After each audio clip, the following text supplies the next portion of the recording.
diciamo, diversi anni fa ho avuto l'occasione di conoscere da vicino il maestro Beppe Guzzi, che tra l'altro è stato un pittore che si è un pochino, diciamo, fatto criticare, vuoi per le idee politiche che aveva e vuoi anche perché era un pittore che aveva capito che i macchiaioli erano finiti da tempo. La pittura vedeva attraverso le cose che facevo io un pittore, un nuovo pittore giovane allora, che tendeva diciamo, a uscire dalla tradizione più completa, più, come si può dire, che secondo lui io ero un pittore che cercava di mettere da parte una pittura, diciamo, troppo livornese e mi esortava a andare sempre più avanti, tant'è vero che parlando di altri pittori dell'epoca lui diceva questo lo conosco, questo non mi piace, te hai un qualcosa di particolare che secondo me potresti fare molto di più se tu riuscissi ad andare ancora avanti. Io ho fatto tesoro di queste parole, ma onestamente non lo so se poi sono andato veramente in quella direzione che diceva lui.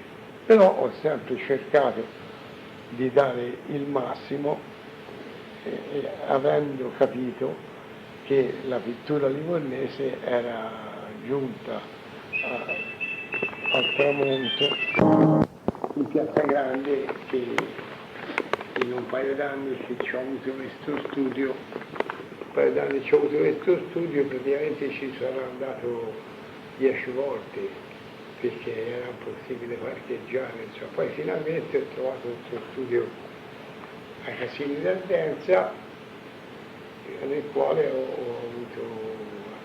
attraverso il quale ho avuto, diciamo, l'occasione di conoscere per bene di persona Beppe Guzzi che aveva una particolare, diciamo, disposizione per la lirica e quindi mi chiedeva a me, che c'avevo anche all'epoca un impianto decoroso, mi chiedeva se li mettevo dei dischi per sentire Mascagni, Masini, eccetera, insomma. E per quello che riguarda la pittura era uno che mi piacevo come pittore perché vedeva che io cercavo di levarmi di dosso un po' di quella livornesità che invece la maggior parte dei pittori avevano in quel periodo. E niente, Beppe Guzzi è stato un personaggio, oltre che pittore, perché era al periodo, al momento, un fascista, insomma, uno che come Plinio Novelli. Politicamente la pensava in quella maniera lì, era un fedele al fascismo. E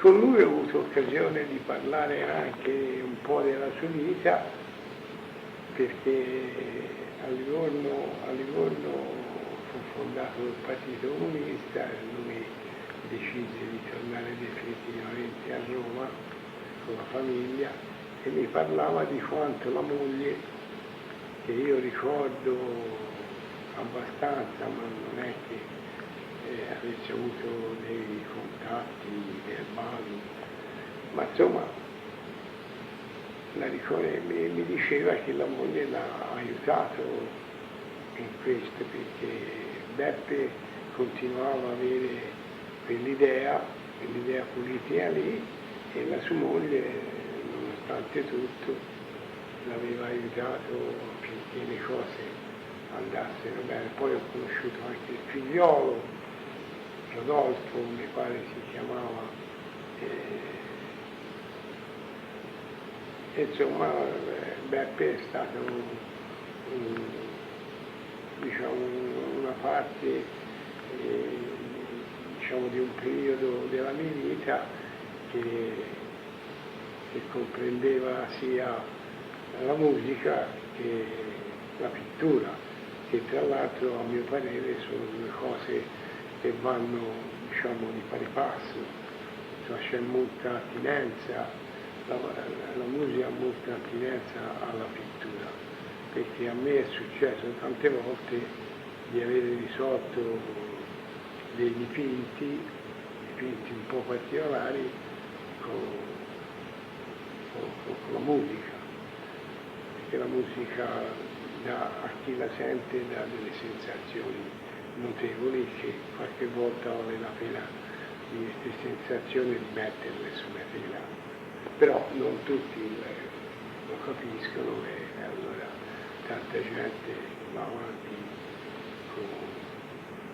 con altri giudizi. Beh, questo è una parentesi della vita mia da pittore, perché Poi prima... c'è stato molto nei canti di Renato Natali. No, Renato Natali io l'ho conosciuto di persona, ma non sono mai stato... Ammiratore, diciamo. Ammiratore. Natali invece l'ho conosciuto, ma l'ho conosciuto brevemente, insomma. No come Beppe, no come Beppe Guzzi. Beppe Guzzi l'ho conosciuto di più. Però quando morì Natale ti mettesti a piangere. Natale quando morì sì, poi era uno dei pochi che mentre l'accompagnava al cimitero, diciamo così. Commuovesti ti viene da piangere. Sì, mi sono messo anche a piangere perché effettivamente a mio parere moriva del periodo il numero uno dei pittori di Goldini. Ho conosciuto Lomi, ho conosciuto Natali, ho conosciuto Marche, poi non ho conosciuto né Domenici né Pimpelli, Romiti? nemmeno Romiti, insomma l'ho conosciuti poi. Lo trovai in galleria. Qualche aneddoto che vi vengono in mente per tutti e due? Aneddoti che vi vengono in mente? Ma te le dico io, che lui aveva un paio di scarpe. Io ho un paio di scarpe arancione, insomma, Come andava? con le nappine. E una domenica mattina andai in galleria, allora era in Piazza Grande, sotto Portici, alla Galleria Tena, e ci trovai anche Galliano e anche Masini. E quando mi misi a sedere, lo salutai, mi misi a sedere anche io, lui alzava la testa e poi mi guardava le scarpe. E poi alla fine mi dice, ma cosa ti sei messa piedi? Un par di arotti. Perché lui era frequente di dire delle battute. Era simpatico. Erano simpatici, la battuta ce l'aveva sempre pronta. E quando ti andavi dietro su qualche brano e facevi, guardalo lì. Quando mi veniva a trovare nello studio che si ascoltava un po' di musica, io mi gonfiavo per cercare di... non cantavo, però facevo finta di cantare e lui faceva io, ma guarda lui lì, dovrebbe essere Macaruso. Galliano è stata una figura perché poi insieme a Galliano veniva a trovarmi, Galliano veniva per Natale e per Pasqua. Natale mi piaceva il panettone, a Pasqua la sportellina, dicevano, perché una volta non si parlava di schiacciata, ma si parlava di sportellina, che io me la ricordo perché era un dolce fatto di marzapane con tutte le palline, Quelle colorate. E lui a Natale diceva, poi ci si rivede a Pasqua, perché ci vuole la sportellina. Insomma, comunque Galliano è stato, lo ascoltavo ieri sera, ho ascoltato un paio di romanzi e poi mi hanno chiamato di Galliano, una Fedora mortiviera e un Si fu soldato. E credo che non ci siano paragoni con nessuno, lui è il meglio di tutti. problema suo è sempre stato che non ha mai studiato e quindi non aveva supporti nei momenti che non stava troppo bene. Se stava bene c'aveva con Di Stefano, i Gigli, e poi un pochino anche di Ghedda e Pavarotti. Sicché insomma voglio dire. E poi mi sono messo un po' di Galliano, ma ho concluso nella maniera migliore, perché sentire il Galliano non è una cosa normale, perlomeno io lo vedo così.